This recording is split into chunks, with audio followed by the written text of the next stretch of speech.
అభివృద్ధి ధ్యేయంగా ముందుకు కదులుతున్నటువంటి కూటమి ప్రభుత్వానికి కేంద్ర ప్రభుత్వం అయితే మరొక శుభవార్త చెప్పింది. దాదాపుగా 13,000 కోట్ల రూపాయలు ఇచ్చేందుకు ఇటీవల అంగీకారం తెలపడంతో ఆంధ్రప్రదేశ్కి అదొక సరికొత్త జోష్ లాగా మారింది. వాస్తవానికి దేనికి సంబంధించి ఇవ్వాలి అనుకుందంటే జలజీవన్ మిషన్ అనేది ఏంటంటే ప్రతి ఇంటికి ఒక కుళాయి అందించాలి అనేది ఈ మిషన్ యొక్క లక్ష్యం.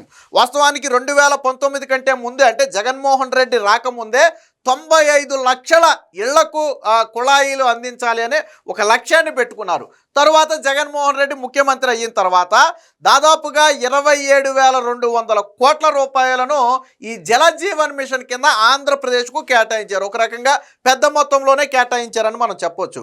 అయితే ఇక్కడ ఒక చిన్న లాజిక్ ఉంది. కేంద్ర ప్రభుత్వ వాటాకు సరిపడగా రాష్ట్ర ప్రభుత్వ వాటా కూడా కలిపినప్పుడు మాత్రమే ఆ నిధులు వినియోగించుకోవడానికి అవకాశం ఉంటుంది.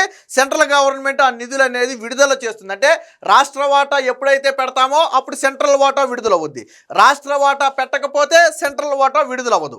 ఇక్కడ జగన్మోహన్ రెడ్డి ఏం చేశాడు, ఈ సెంట్రల్ వాటాకి సరిపడగా రాష్ట్ర వాటాను ఇవ్వలేకపోయాడు.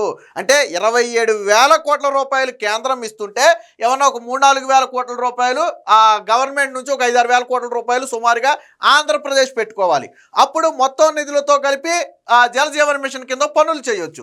కానీ జగన్మోహన్ రెడ్డి ఈ డబ్బులు ఇవ్వలేకపోయాడు. జలజీవన్ మిషన్ కింద రాష్ట్ర వాటాను ఇవ్వలేకపోయాడు. ఇక్కడ ట్విస్ట్ ఏంటో తెలుసా, రాష్ట్ర వాటా కింద ఇవ్వలేక ఆ బ్యాంకు దగ్గర అప్పు తెచ్చుకున్నాడు. ఏమని అప్పు తెచ్చుకున్నాడంటే, మాకు సెంట్రల్ నుంచి జలజీవన్ మిషన్ కింద 27,000 కోట్ల రూపాయలు శాంక్షన్ అయ్యాయి, దానికి రాష్ట్ర వాటా మేము కట్టాలి, కాబట్టి మాకు అప్పు ఇవ్వండి అని దాన్నే సాకుగా చూపి అప్పు తీసుకున్నాడు. బాగుంది. దాన్ని కన్నా అలా కట్టేసి ఉండుంటే ఆ రోజు డబ్బులు మొత్తం విడుదలయ్యాయి. ఈరోజు ఆల్మోస్ట్ అందరికీ ప్రతి ఇంటికి కుళాయి అందేసేది. కానీ జగన్ ఏం చేశాడు, ఆ వంకతో అప్పు తీసుకుని ఈ డబ్బులు వేరే దానికి కలిపేశాడు. అంటే కేంద్రానికి కట్టాల. మరి కేంద్రానికి కట్టినప్పుడు కేంద్రం డబ్బులు ఎందుకు ఇస్తుంది? ఇవ్వలేదు. ఎలాగో సచ్చి చడి కేవలం ఒక 4,000 కోట్ల రూపాయలు సుమారుగా జగన్మోహన్ రెడ్డి ఖర్చు పెట్టగలిగాడంటే 27,200 కోట్ల రూపాయలు కేంద్రం శాంక్షన్ చేస్తే జగన్మోహన్ రెడ్డి సమర్థత కేవలం 4 కోట్లు మాత్రమే 4,000 కోట్లు వాడుకోవడానికి మాత్రమే ఉపయోగపడింది. సో ఇప్పుడు ప్రతి ఇంటికి కుళాయి అనే లక్ష్యంతో డిప్యూటీ సీఎం పవన్ కళ్యాణ్ చాలా స్పష్టంగా పనిచేస్తున్నాడు. సో చంద్రబాబు గారు కూడా చాలా దృఢ సంకల్పంతో ఈ కార్యక్రమాన్ని ముందుకు తీసుకెళ్తున్నారు. సో ఇప్పుడు రాష్ట్ర ప్రభుత్వానికి ఏం చెప్పారంటే, చంద్రబాబు గారికి డిప్యూటీ సీఎంకి ఏం చెప్పారంటే అధికారులు, సార్ మనకు ఒక అవకాశం ఉంది, ఈ కార్యక్రమాన్ని మరింత వేగంగా చేయాలంటే కేంద్రం నుంచి సపోర్ట్ అవసరం. మనకి గతంలో వైసీపీ హయాంలో ఒక 23,000 కోట్ల రూపాయలు వాడుకోకుండా మిగిలిపోయాయి. మన భాషలో చెప్పాలంటే మురిగిపోయినాయి అంటాం కదా. వాడుకోకపోతే వాస్తవానికి అవి రావు తిరిగి.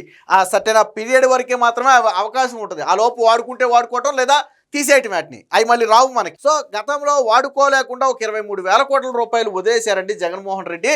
సో ఏదైనా కేంద్రంతో మాట్లాడి అవి తెచ్చుకోగలిగితే మనకి ఊతంగా ఉంటుందని చెబితే చంద్రబాబు గారు అలాగే పవన్ కళ్యాణ్ ఇద్దరూ కూడా ఈ నిధుల కోసం కేంద్రం వెళ్ళిన ప్రతిసారి కూడా ఈ జలజీవన్ మిషన్ కింద మిగిలిపోయిన నిధులు మంజూరు చేయాలి, రాష్ట్ర ప్రభుత్వ వాటాను మేము మీకు ఇస్తామని చెప్పి కేంద్రాన్ని పదే అడిగి చివరికి ఒప్పించారనమాట. దాంతో కేంద్రం ఏం చేసిందంటే ఈ 23,000 కోట్ల రూపాయల్లో ఒక 13,000 కోట్ల రూపాయలు ఇప్పుడు ఇవ్వటానికి గ్రీన్ సిగ్నల్ ఇచ్చి మీరు పనులు చేసుకోండి అని చెప్పింది. సో అంటే చిత్తశుద్ధి అంటే ఏంటి అంటే, ఇది కూటమి పాలన. ప్రతి ఇంటికి కుళాయి అందించాలి, రాష్ట్ర ప్రభుత్వం దగ్గర ఆర్థిక ఇబ్బందులు ఉన్నాయి, అలాంటప్పుడు ఏం చేయాలి, కేంద్ర పథకాన్ని పకడ్బందీగా వాడుకోవాలంటే మనం కొద్ది మొత్తంలో పెడితే మిగిలింది మొత్తం కేంద్రమే ఇస్తుంది.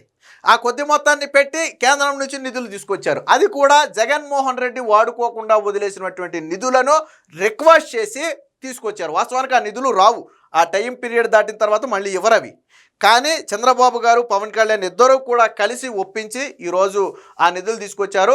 దీంతో జలజీవన్ మిషన్ కింద పనులు పరుగులు పెట్టించడానికి అవకాశం. రెండోది ఏంటంటే, జగన్మోహన్ రెడ్డి హయాంలో అప్పుడు కేంద్రం అడిగేది, ఏమయ్యా మీ రాష్ట్ర ప్రభుత్వ వాటా ఎక్కడా, కేంద్రం డబ్బులు ఇస్తానంటుంది కదా, మీ వాటా ఎక్కడని కేంద్రం నుంచి కేంద్ర అధికారుల నుంచి లేఖలు వస్తే ఇదే సమాధానం ఇచ్చేవాళ్ళు తెలుసా, ఇక్కడ కాంట్రాక్టర్లు దొరకట్లేదు, అంటే క్వాలిఫైడ్ కాంట్రాక్టర్లు లేరు, లేదా సమయానికి పూర్తి చేయలేరు, ఇలా రకరకాల సాకులు చెప్పేది. మీరు ఎందుకు డబ్బులు ఇవ్వట్లేదంటే ఇక్కడ పనులు చేయడానికి మనుషులు లేరు, మేము ఎక్కడ డబ్బులు తెచ్చాము, మీకు ఇచ్చి మీరు ఇచ్చిన డబ్బులు మేమేం చేసుకోము, ఇక్కడ పనులు చేయడానికి మనుషులు లేరని చెప్పి సాకులు చెప్పి తప్పించుకుని చివరికి వైసీపీ నాయకులకి ఆ కాంట్రాక్ట్లు అప్పగిస్తే, అనుభవం లేని వైసీపీ నాయకులకి కాంట్రాక్ట్లు అప్పగిస్తే వాళ్ళకేం తెలుస్తుంది, డ్రైనేజీ గోతులు తవ్వినట్టు తవ్వి వదిలేశారు. సో ఇంటింటికి కుళాయి అనేది అందలేదు. సో అది ఒక నిర్లక్ష్యంగా, సరే ఎక్కడన్నా కొంత కొంత కొంత కొంత శాతానికి ఇచ్చి ఉండొచ్చు కదా, ఇది 4 జిల్లాల్లో 5 జిల్లాల్లోనో అప్పుడు ప్రారంభించారు దీన్ని అనేది చెప్పారు, కొంత శాతానికి ఇచ్చి ఉండొచ్చు, బట్ పూర్తి స్థాయిలో ఇవ్వలేకపోయారు. వాస్తవానికి 95 లక్షల ఇళ్లకు ఇవ్వాలి అనేది దీని అసలు టార్గెట్. సో దీనికి సంబంధించినటువంటి వార్త వచ్చింది, ఒకసారి చూద్దాం. మరో super offer, Jal Jeevan mission కింద ఏపీకి 13,000 కోట్లు. వైసీపీ హయాంలో ఆగిపోయిన స్కీమ్ నిధులు నాడు 27,248 కోట్లు మంజూరు చేసిన కేంద్రం, కానీ రాష్ట్ర వాటా చెల్లించని జగన్ ప్రభుత్వం. దీంతో 4,235 కోట్లు మాత్రమే వినియోగం. అలా ఆగిపోయిన సుమారు 23,000 కోట్లలో కేంద్రం వాటా 13,000 కోట్లు.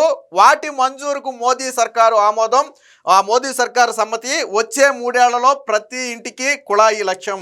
సో ఏపీకి మరొక బంపర్ ఆఫర్ లభించింది. వచ్చే 3 ఏళ్లలో ప్రతి ఇంటికి సురక్షిత కుళాయి నీటిని అందించాలన్న ప్రభుత్వ లక్ష్యానికి భరోసా ఇస్తూ జల్ జీవన్ మిషన్ కింద గతంలో ఆగిన సుమారు 23,000 కోట్లను కేంద్రం మంజూరు చేయనుంది. ఇందులో సుమారు 13,000 కోట్ల దాకా రాష్ట్రానికి వాటా కింద కేంద్రం నుంచి లభించనున్నాయి. ఈ కేంద్రం అమలు చేస్తున్న ఇతర వివిధ పథకాలకు సంబంధించి, అంటే రాష్ట్ర గ్రామీణాభివృద్ధికి లేదా జలవనరుల శాఖకు సంబంధించి మరొక 10,000 కోట్ల రూపాయలు అయితే ఇవ్వనున్నట్లు ఇప్పటికే కేంద్రం ప్రకటించింది. ఇప్పుడు మరొక 13,000 కోట్లు రానుండటంతో అభివృద్ధి పనులన్నీ కూడా ఊపందుకోనున్నాయి. వైసీపీ హయాంలో జలజీవన్ మిషన్ పథకం కింద కేంద్రం 27,248 కోట్లు మంజూరు చేసింది. అయితే రాష్ట్ర వాటా చెల్లించకపోవడంతో కేవలం 4,235 కోట్లు మాత్రమే రాష్ట్రం వినియోగించుకుంది. సుమారు 23,000 కోట్ల రూపాయలు వినియోగించుకోకుండానే ఆ రోజు మురిగిపోవటం జరిగింది. ఇప్పుడు ఆ 23,000 కోట్ల రూపాయలనే రాష్ట్ర ప్రభుత్వం అయితే ఒప్పించి తీసుకొచ్చింది. దానికి సంబంధించిన ఇంకొక వార్త కూడా చూద్దాం. సో కూటమి ప్రభుత్వం వచ్చిన తర్వాత ముఖ్యమంత్రి చంద్రబాబు, ఉప ముఖ్యమంత్రి పవన్ కళ్యాణ్ ఈ పథకాన్ని గాడిలో పెట్టేందుకు సమీక్షలు నిర్వహించారు. పలు దఫాలుగా కేంద్ర మంత్రులు, కేంద్ర అధికారులతో చర్చించారు. ఉప ముఖ్యమంత్రి స్వయంగా ఢిల్లీ వెళ్లి కేంద్ర మంత్రితో సమావేశమై హామీ పొందారు. ఈ క్రమంలోనే జలజీవన్ మిషన్ కింద పనులు కొనసాగించేందుకు ఏపీకి కేంద్రం అయితే గ్రీన్ సిగ్నల్ ఇచ్చింది. వైసీపీ హయాంలో హడావిడి ఎక్కువ, పనులు తక్కువ. వైసీపీ చేసింది అదే కదా, మనం ఏమన్నా ఉంటే ప్రచారం ఎక్కువ, పనితనం తక్కువ అని మనం చెప్పుకోవడం. ప్రచారం అలాంటి దాన్నే ఇక్కడ ఈ విధంగా చెప్పారు. సో గతంలో వైసీపీ అలసత్వం, మ్యాచింగ్ గ్రాంట్ ఇవ్వకపోవడం కారణంగా పనులు ముందుకు సాగలేదు. ఆ తర్వాత అధికారంలోకి వచ్చిన కూటమి ప్రభుత్వం 2027 నాటికి ప్రతి ఇంటికి కుళాయి ద్వారా సురక్షిత నీరు అందించాలనే లక్ష్యం అయితే పెట్టుకుంది. సో అప్పట్లో అడ్డగోలుగా వైసీపీ వ్యవహరించిన తీరును కూడా ఇక్కడ ఒకసారి చెప్పారు చూడండి. అప్పట్లో రాష్ట్రంలో జలజీవన్ మిషన్ నిధులతో చేపట్టిన తాగునీటి సరఫరా పనులను గ్రామ జల సంఘాలకు అప్పగించాలని వైసీపీ ప్రభుత్వం నిర్ణయించింది. జలజీవన్ మిషన్ పనులు చేపట్టేందుకు కాంట్రాక్టర్లే లేరని ఒకసారి, ఉన్న కొద్ది మందే ఉన్నారని మరొకసారి సాకులు చెప్పింది.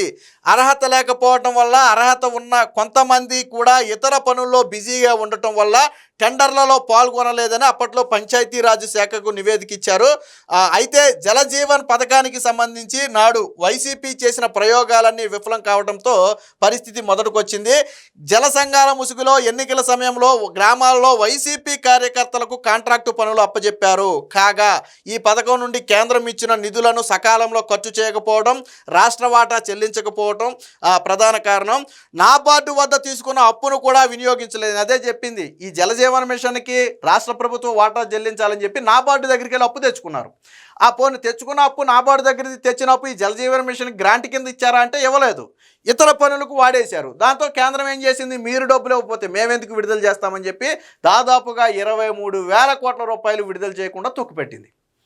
ఇప్పుడు కూటమి ప్రభుత్వం వచ్చిన తర్వాత వీటన్నిటినీ ముఖ్యంగా ప్రధానమంత్రితో మాట్లాడి దీనికి సంబంధించినటువంటి గతంలో ఏదైతే రాష్ట్రం వినియోగించుకోలేకపోయిందో దయచేసి ఆ నిధులు విడుదల చేయాలని పదే విజ్ఞప్తి చేయడం ద్వారా కేంద్ర ప్రభుత్వం కూడా దానికి అంగీకరించి దానిలో భాగంగా 13,000 కోట్ల రూపాయలు ఇప్పుడు రాష్ట్ర ప్రభుత్వానికి విడుదల చేయడానికి సంకేతం. దానికి కొద్ది మొత్తంలో ఆ రాష్ట్ర ప్రభుత్వం మరికొంత వేసుకుంటే ఆ జలజీవన్ మిషన్ పనులు అనేవి సజావుగా ముందుకు సాగుతాయి. మళ్ళీ ఇయర్ మారే కొంది మళ్ళీ కేంద్రం నుంచి అడిషనల్గా వచ్చే గ్రాంట్స్ ఏమన్నా ఉంటే మళ్ళీ అది దానికి ఉపయోగపడదు. అంటే చిత్తశుద్ధి ఉంటే ఎలాగైనా సరే పని చేయొచ్చు. మన దగ్గర డబ్బులు లేవు కదా అని చెప్పి ఆగిపోవాల్సిన అవసరంలా. ఇప్పుడు కూటమి ప్రభుత్వం దగ్గర కూడా డబ్బులు ఏమి లేవు. జగన్మోహన్ రెడ్డి అన్ని బొక్కలే పెట్టేలాడు, 10 లక్షల కోట్లు అప్పు పెట్టేలాడు. అయినప్పటికీ కూడా చిత్తశుద్ధి ఉంది కాబట్టే ఉన్న అవకాశాన్ని వినియోగించుకుని కేంద్రంతో ఉన్నటువంటి సఖ్యతను వినియోగించుకుని ఈరోజు జగన్మోహన్ రెడ్డి వదిలేసిన నిధులను కూడా తెచ్చి ఈరోజు రాష్ట్రంలో ప్రతి ఇంటికి కుళాయి అందించాలనే లక్ష్యంతో కూటమి ప్రభుత్వం పనిచేస్తుంది. మరి ఇది కదా విజన్ అంటే. ఎప్పటి నుంచో ఉన్న లక్ష్యం, ప్రతి ఇంటికి ఒక మంచినీటి కుళాయి అందించాలి అనేది ఇది ఎప్పటి నుంచో ఉన్నటువంటి లక్ష్యం. బట్ జగన్మోహన్ రెడ్డి వచ్చిన తర్వాత కేంద్రం ఇచ్చినటువంటి ఒక మంచి అవకాశాన్ని జగన్మోహన్ రెడ్డి కాలదన్నాడు. ఎందుకని? రాష్ట్ర వాటా ఇవ్వలేక కాలదన్నాడు. దాని పేరుతో తెచ్చినటువంటి అప్పు మొత్తం కూడా వాడేసుకో. సో ఏది ఏమైనా మొత్తంగా ఇప్పుడు చంద్రబాబు గారు అలాగే పవన్ కళ్యాణ్ చేసినటువంటి ఈ పని వల్ల రాష్ట్రానికి 13,000 కోట్ల రూపాయలు రావడమే కాకుండా మళ్ళీ జలజీవన్ పనులు అనేవి వేగం అందుకున్నాయి. ఖచ్చితంగా ఇది ఆంధ్రప్రదేశ్కి ఒక శుభ పరిణామం అని చెప్పొచ్చు.